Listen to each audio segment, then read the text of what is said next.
Video release అయ్యాక దూకేస్తాలే. The cleanest lake have seen in Hyderabad. Hi guys, welcome to Doodh Kashi. ఇక్కడైతే చాలా చల్లగా ఉంది అసలు. రే నీకు కుళ్ళురా, ఏదో ఒక రోజు దూద్ కాశీలో కూడా బ్లాగ్స్ తీస్తాం. అప్పుడు నువ్వు ఉండవు కెమెరామ్యాన్, జేమ్స్ కెమెరాన్ని పెట్టుకుంటాం. సరే రీటేక్.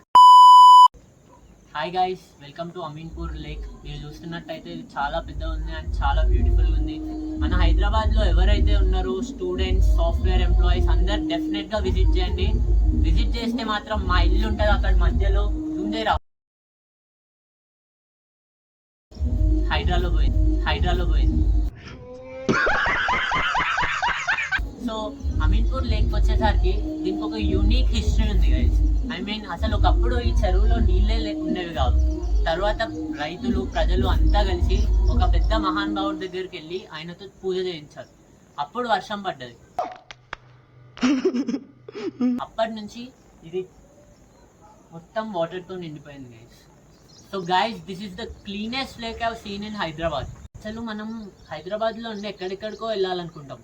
నేను కూడా కావాలంటే దూద్ కాశీకి వెళ్ళి బ్లాగ్ తీసుకోవచ్చు. కానీ మనం మన సరౌండింగ్స్ని చూసుకోవాలి, మన ఎన్విరాన్మెంట్.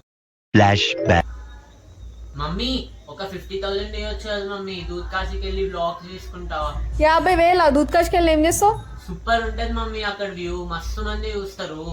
పక్కనే అమీన్పూర్ ఉందిగా, చేసుకో. అమీన్పూర్ లేక్ ఏముంది మమ్మీ, మన హైదరాబాద్ వాళ్ళే చూడరు అక్కడ బ్లాగ్స్ తీస్తే. మేము చూస్తాంలే. అదే మమ్మీ. సో మీరందరూ కూడా అలా మన సరౌండింగ్స్ని, ఎన్విరాన్మెంట్ని మనమే అప్రిషియేట్ చేయాలి గైస్. తర్వాత ఏంటి, లేక్లో గొప్పతనం ఏంటంటే ఇక్కడ గ్రావిటీ ఉంటుంది గైస్.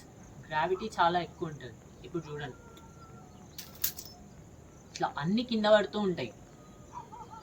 అరే నువ్వు ఆగ్రా, అది వ్యూస్ కోసం చేస్తున్నా. వీడియో రిలీజ్ అయ్యాక దూకేస్తాలే. Would like to take notes while I take totes of the